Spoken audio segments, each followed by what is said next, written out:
안녕하세요. 내년 3월에 결혼을 앞두고 있던 예비 신부입니다. 과거형으로 적은 이유는 짐작하신 것처럼 파혼했기 때문이고요. 물론 아직 예비 신랑이었던 남자친구는 받아들이지 못한 눈치지만요. 아무튼 저는 결정을 내렸고, 그러니 예비 신랑이 아닌 편의상 남자친구라고 칭하겠습니다. 남자친구는 제 파혼 결정을 통보받고는 저한테 사람이 그러는 거 아니라면서 제가 이렇게 피도 눈물도 없는 사람인 줄 몰랐다고 저와 함께한 지난 세월들을 보상하라며 억지를 쓰고 있는데, 정말이지 다른 사람들에게 한 번쯤은 물어보려고요. 남자친구 말대로 제가 냉혈한이라 이런 결정을 내릴 수 있었던 건지 말해요. 남자친구하고는 대학교에서 만났습니다. 신입생 동기였거든요. 그런데 저희 과가 학교 내에서도 정원이 30명 남짓으로 굉장히 적은 과였어요. 그렇다 보니 남자친구하고 저는 의도했건 의도하지 않았건 시간을 같이 보내는 일이 자주 있었습니다. 겹치는 수업도 상당했고요. 그래서 누가 먼저랄 것 없이 조금씩 가까워졌고, 그러다 남자친구가 군대를 다녀오고 저는 유학을 다녀오고, 복학하고 나니까 다들 어디로 갔는지 강의실에서 아는 얼굴이라곤 서로밖에 보이질 않았던 거죠. 그래서 이후로는 더 자주 더 오래 붙어 다니게 됐어요. 그리고 자연스럽게 그 관계가 연인 사이로까지 발전하게 되었던 거고요.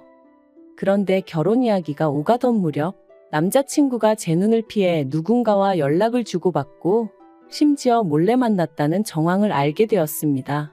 충격이었죠. 사귀는 동안 아주 사소한 문제로도 저를 서운하게 한 적이 없었거든요.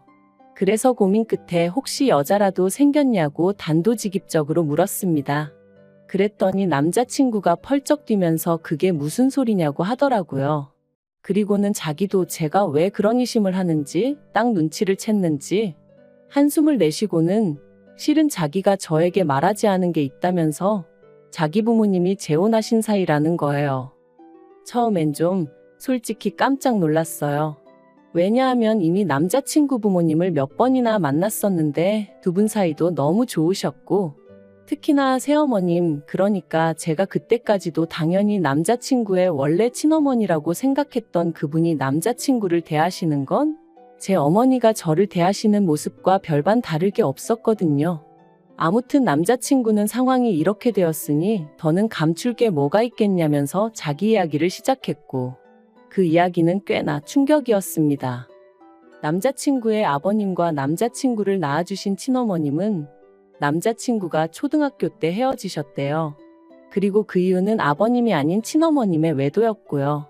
아버님이 눈치를 채기도 전에 친어머님이 먼저 남자가 생겼다며 일방적으로 이혼을 요구하셨답니다. 하지만 그럼에도 불구하고 아버님은 자식까지 있는 여자가 어떻게 그렇게 쉽게 가정을 버릴 생각을 할 수가 있냐고 이혼은 못 해준다고 버티셨대요. 그러면서 지금이라도 정리하고 돌아오면 두 번 다시 입에 올리지도 않겠다. 아무 일도 없던 것처럼 용서하고 살겠다. 그렇게까지 말씀도 하셨다나요? 하지만 친어머님은 사랑 없이 못 산다. 자식도 필요 없다. 자기를 놔달라. 그래서 그렇게 결국 두 분은 이혼하셨답니다. 그런데 더 황당한 건 이혼하고 나서 보니까 친어머님이 사채를 엄청나게 빌려 쓰셨더라는 거예요. 그래서 아버님이 남자친구만 데리고 거의 야반도주하듯 이사를 가셔야만 하셨다고요. 이후로 아버님은 지금의 새어머님을 만나 재혼을 하셨어요. 두 분은 어린 시절 친구 사이였고 당시 새어머님은 사별을 하신 상황이었다고요. 남자친구 말로는 자기가 듣기에 새어머님이 더 적극적으로 다가오셨는데 그런 새어머님께 아버님이 나는 가진 게 없어서 너를 행복하게 못 해준다 하셨답니다. 하지만 새어머님은 사별한 남편이 남기고 간 유산도 있고 또 친정 자체가 워낙 잘 살던 집이라 그런 건 아무 문제가 안 된다 하셨대요. 그저 바라는 게 하나 있다면 건강하게 오래오래 옆에 있어 달라고. 아무튼 그래서 두 분이 재혼을 하게 되셨고 그때부터 남자친구가 말하길 모든 것이 달라졌답니다. 새어머님이 빚부터 시작해서 많은 부분을 해소시켜 주셨다고요. 그런데 그렇게 아버님과 남자친구가 조금씩 새로운 가정에 적응해 나가던 때 남자친구가 친어머님으로부터 연락을 받았답니다. 친어머님께선 남자친구에게 엄마가 그립지 않았냐며 미안하다고, 너만 괜찮다면 예전처럼 돌아가고 싶다 뭐 그런 말씀을 하셨다대요. 하지만 그 사실을 알게 되신 아버님께서 전 부인인 친어머님을 만나서는 이제 와서 무슨 염치로 연락을 하느냐고, 어디 가서 죽더라도 아무 소식도 알리지 말라셨답니다. 그리고는 한 번만 더 우리 주변에서 얼쩡거리면 평생 후회하게 만들어주겠다 뭐 그런 식으로 경고를 하셨다고요. 이 이야기를 들었을 땐 정말 놀랐어요. 평소에 제가 뵌 아버님은 말수가 많지는 않으셔도 배려가 넘치시고 따뜻하신 분이셨으니까요. 아무튼 상황이 그랬음에도 불구하고 남자친구는 결국 친어머님을 끊어내지 못했답니다. 저한테 그러더라고요. 그래도 자기를 낳아주신 어머니인데 어떻게 아예 모른 척할 수 있었겠냐면서. 그래서 그냥 가끔 안부만 주고받는 정도로 지내고 있었다는 거예요. 최근에 연락이 잦아진 건 이래저래 어머님을 좀 도와드려야 하는 상황이었기 때문이었고요. 그리고 이런 상황을 알고 나니 솔직히 제 마음이 후련하기만 한 것은 아니었어요. 남자친구가 바람을 핀다고 생각했을 때는 화가 났고 배신감이 들었는데, 바람이 아니라 복잡한 가정사가 있다고 하니 이건 뭐 헤어지기도 애매하고 안 헤어지자니 결혼을 하는 게 맞나 하는 생각도 들고, 그리고 무엇보다 제가 찜찜했던 건 남자친구가 자기가 친어머님이랑 연락하는 걸 아버님과 새어머님 두 분 모두에게 철저히 비밀로 하고 있었다는 거예요. 저는 솔직히 뵌 적 없는 남자친구의 친어머님보다 아버님과 새어머님한테 이미 마음이 많이 가 있었기에 그런 남자친구가 이해되지 않았고 한편으론 한통속처럼 보일까 걱정스러웠죠.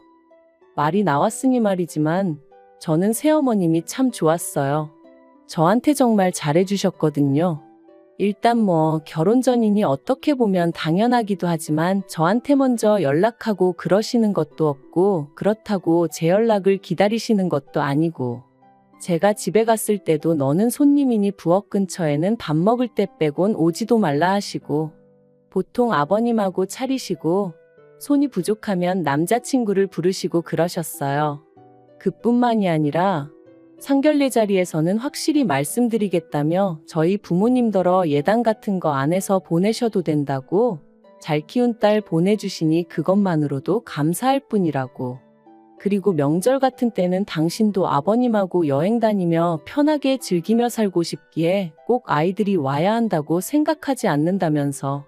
아무튼 저희 부모님 입장에서나 제 입장에서나 정말 좋은 시부모님을 만난 것 같다고, 복받았다고. 얼마나 좋아했는지 몰라요. 그런데 이런 새어머님을 속여야 했으니 솔직히 너무너무 찜찜하고 불편하고 죽을 맛이었죠. 그러다 기어이 일이 터졌습니다. 시작은 지난달이었어요. 평소와 마찬가지로 남자친구랑 데이트를 하던 중이었는데 전화 한 통이 걸려왔고 그 전화를 받은 남자친구의 얼굴은 사색으로 변하더라고요.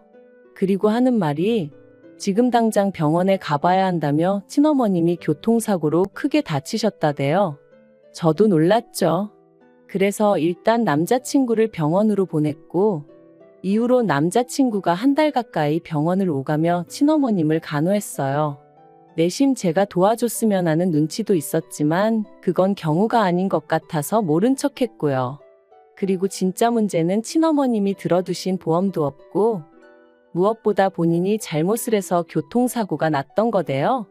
그래서 그나마 혼자 살고 계시던 월세방 보증금까지 싹 다 빼서는 병원비 되고, 그걸로도 부족해 남자친구가 결혼자금이라고 나름대로 모아둔 돈까지 다 써버린 거죠.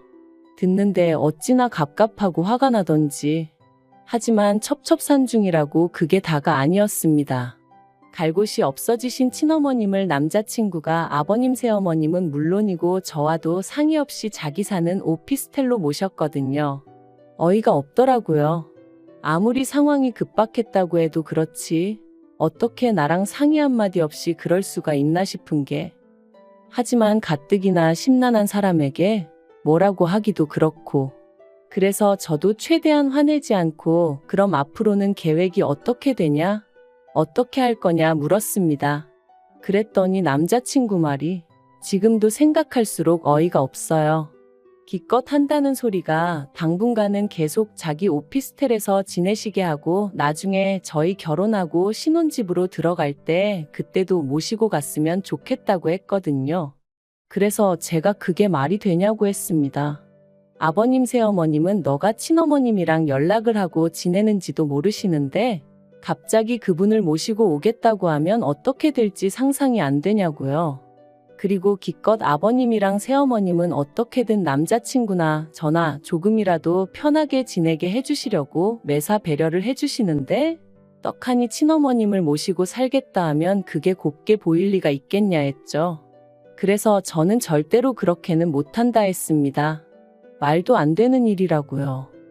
그리고 결국 제가 우려했던 일이 현실로 벌어졌어요. 바로 새어머님께서 친어머님의 존재를 알게 되신 거죠.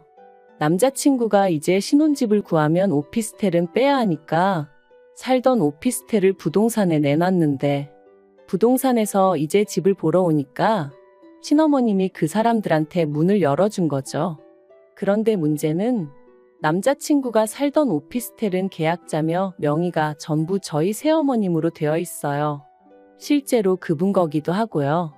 그러니 새로운 입주자를 들이는 과정에서 새어머님께 연락이 갔고 이런저런 대화가 오가는 와중에 매번 집에 계셔서 편했다 하니까 이게 무슨 소리냐 하면서 새어머님이 직접 오피스텔에 찾아가셨다가 친어머님을 만나게 되신 거예요. 그리고 그때부턴 정말 폭풍이 따로 없었습니다. 새어머님께서는 남자친구와 저를 불러 앉혀놓고는 언제부터 이런 깜찍한 짓을 저지른 거냐 하시며 당신은 친아들이라 생각했고 저를 며느리라 생각해서 정말 진심으로 대했는데 배신감이 너무 크다 하셨어요. 그리고는 남자친구더러 앞으로 어쩔 셈이냐고 물으셨는데 그 와중에 멍청하다고 해야 하는 건지 고집이 세다고 해야 하는 건지 아니면 눈치가 없는 건지 남자친구가 한다는 말이 그래도 자기를 낳아주신 분인 만큼 하다못해 전세 하나라도 구해드리고 싶다는 헛소리를 짓거리대요. 그런데 웃긴 건 제 남자친구지만 그럴 만한 능력이 안 되거든요. 그럴 만한 돈도 없고요. 아닌 게 아니라 신혼집도 새어머님이 해주시는 거였고 그나마 남자친구가 모아둔 알량한 돈 몇 푼 그건 벌써 병원비로 다 들어갔는데 이 와중에 친어머님한테 전세를 얻어주고 싶다니 제가 머리에 돌을 맞았나 싶더라니까요. 그러자 아버님과 새어머님 두 분 다 남자친구더러 그럼 그러라 하셨습니다. 네 능력껏 전세고 뭐고 얻어주던지 말던지 알아서 하라고요. 그리고는 단 지금 사는 오피스텔에선 최대한 빨리 짐 빼고 그리고 이제 너랑 나는 남남이다. 앞으로는 네 본가가 여기라고 생각하지 마라. 친어머니한테 잘해드려라 하며 선을 딱 그으시는데 솔직히 망했다 싶었죠.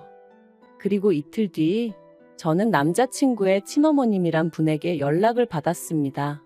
남자친구에게 무슨 이야기를 어떻게 들으셨는진 몰라도 저를 한번 만나고 싶다 하셨어요. 제가 어떤 사람인지 궁금하기도 하고 당신 며느리감이라니 빨리 보고 싶다면서 말이죠. 그리고 솔직히 여기서부터 이미 거부감이 들었습니다. 그렇지만 이때만 해도 남자친구랑 헤어져야 하는 건지 어째야 하는 건지 어떤 결정도 내리지 못한 와중이었기에 일단 친어머님을 만나게 되었죠. 그런데 친어머님이 이런저런 말씀을 하시다가 그래서 혼수나 예단 같은 건 어떻게 하기로 했었냐입니다. 그래서 혼수는 제가 해가고 예단은 안 해가기로 했었다 하니까 그래도 그건 경우가 아니지 않냐면서 그런데 당신도 딱히 필요한 건 없고 그러니까 일단은 혼수고 예단이고 현금으로 가져오랍니다. 그 돈하고 제가 사는 원룸 전세 보증금하고 더하면 우리 세 식구 살 곳 하나 못 구하겠니? 하시면서 말이죠. 너무 기도 안 차서 이건 뭐라고 대꾸를 해야 하나 싶대요. 그래서 우리 셋이요 하고 되물었습니다. 그랬더니 옆에 있던 남자친구가 그럼 상황이 이런데 어쩌겠냐며 저더러 좀 이해를 해달라는데 이건 아니다 싶었죠. 그래서 제가 남자친구에게 아무래도 이건 아니라고 했습니다. 너를 내가 사랑하는 건 맞지만 나는 가족관계도 중요하다고 생각하고 금전적인 부분도 무시할 수 없다고 본다. 그런데 지금 보아하니 너무 많은 것들이 달라졌고 그래서 이 결혼은 적어도 당장은 못하겠다 했습니다. 그랬더니 남자친구가 한다는 말이 저더러 이렇게 단칼에 자기를 잘라낼 수 있냐는 거예요. 그래서 그럼 어쩌겠냐고. 네가 네 엄마한테 끌려다니듯이 설마 나도 너한테 끌려다닐 줄 알았냐. 그런데 남자친구가 이러지 말고 같이 가서 아버님과 새어머님한테 한 번만 빌어보재요. 두 분 다 저를 워낙에 좋아하셨으니 저까지 같이 가면 한 번쯤은 용서해 주실지도 모르지 않냐면서 말해요. 그리고 남자친구 친어머님은 그래 할 수 있는 건 다 해보라고. 네 아빠가 그렇게 인정머리 없는 사람은 아니라며. 어떻게 보면 이 모든 상황이 친어머님 때문인데 정작 본인은 얼마나 태어나시던지 우라가 치밀대요. 그리고 저는 남자친구 등살에 못 이겨 결국 남자친구 집에 찾아갔습니다만 결과부터 말씀드리자면 문전박대를 당했어요. 새어머님이 경찰을 부르셨거든요. 남자친구고 저고 꼴도 보기 싫다 하시면서 한 번만 더 찾아오면 또 신고할 거라고 엄포를 놓으시는데 뭐 말 그대로 희망이 안 보이더라고요. 그래서 그냥 문자로 그간 잘해주셔서 감사했다. 죄송하다고만 남겨놨어요. 그리고 그때 아버님이 현관 밖으로 나오셔서는 왜 일을 이렇게 만드냐며 남자친구를 탓하셨습니다. 그리고는 앞으로는 뭐 아무것도 기대하지 말라고. 경제권이고 뭐고 새어머님이 다 쥐고 계셔서 당신은 따로 도와줄 수도 없다고 그러시더라고요. 그리고 그 꼴까지 보고 나니 정말 뭐라 할 말이 없었습니다. 그래서 남자친구에게 너도 이제 네가 무슨 짓을 한 건지 알겠지 하고는 헤어지자 했어요. 나는 솔직히 네 친어머니고 어쩌고 해도 좋은 마음으로 대하고 살 자신도 없고 그리고 이번 일을 통해서 네가 얼마나 무계획적이고 무능한지도 알게 되었다고. 그러니 이제 각자 갈 길 가자 한 거죠. 그랬더니 남자친구가 저더러 악렬합니다. 저더러 자기 돈 보고 좋아했던 거냐면서 너 꽃뱀이야 그러는데 웃기지도 않아서 그래 마음대로 생각해 하고 집에 왔어요. 그래도 무려 6년을 사귀었고 그러니 솔직히 제 마음이 한 번에 정리되진 않았어요. 그래서 집에 돌아온 이후로 한 3, 4일 동안은 밖에도 안 나가고 울었다 멍했다 그렇게 시간을 보냈거든요. 그런데 그런 와중에 남자친구 친어머님이 또다시 연락을 해와서는 사람이 살다 보면 별일이 다 있는 법이지만 가족끼리 힘을 합쳐 헤쳐나가면 되는 거라고. 너무 경솔하게 행동하지 말고 같이 힘을 내자 그러시대요. 그리고 그 문자를 보자마자 진짜 머리끝까지 화가 올라왔어요. 이 아줌마 때문에 몇 사람이 상처를 입고 내 인생은 꼬였다 싶기도 해서 말이죠. 그래서 답장으로 아줌마 앞가림이나 잘하고 사시라고. 아줌마 때문에 아줌마 아들 팔자 꼬이고 저까지 파혼했단 수근거림이나 듣게 생겼다고. 마음 같아선 확 고소하고 싶은데 참는 줄이나 아셔라. 그렇게 보내고 차단해버렸네요. 그리고 엊그제 제 친구이기도 하고 남자친구의 친구이기도 한 친구가 이 친구는 그래도 대충 양쪽 상황을 다 알거든요. 아무튼 이 친구가 말을 전하길 남자친구가 회사에서 퇴직금을 선지급 받았다고 하더랍니다. 그 돈으로 일단 반지하 월세라도 구해서 친어머님을 모시겠다고 했다면서 말이죠. 그리고는 혹시나 저를 만나면 자기가 정말 미안해하고 있다면서 저 없으면 죽을 것 같다고 그러니 제발 돌아와 달라고 전해달라 했다대요. 그래서 그 친구한테 쓸데없는 소식 한 번만 더 전하면 너하고도 손절하겠다 했어요. 재수 없으니까 그 자식 얘기 꺼내지도 말라고요. 솔직히 이런 저를 속물이다 생각하는 사람도 있을지 모르겠지만 저는 지금 그 친어머님인지 뭔지 하는 분 때문에 인생 자체를 송두리째 뺏겨버린 기분이에요. 마음 같아선 어떻게든 책임을 묻고 싶을 정도로 말이죠. 하지만 또 한편으로는 그래도 이런 일이 결혼 전에 벌어졌으니 얼마나 다행인가 싶기도 합니다. 6년의 세월을 한순간에 없었던 일처럼 지우고 살 순 없겠지만 그래도 조금씩 다시 기운 차려 볼게요. 두서가 없는 제 남사스러운 이야기를 들어주셔서 감사합니다.